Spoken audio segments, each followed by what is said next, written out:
Hello viewers, अस्सलाम वालेकुम। उम्मीद है आप सेहतमंद होंगे।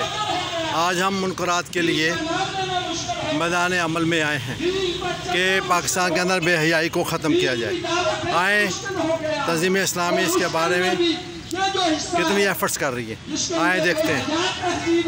ये तो ऐसे है कि जैसे आसमान से बारिश बरस रही हो, यूं इस फहाशी और बेहयाई ने पूरे आलम पर कब्जा करके हमें उसी के अंदर बहा के ले जा रही है।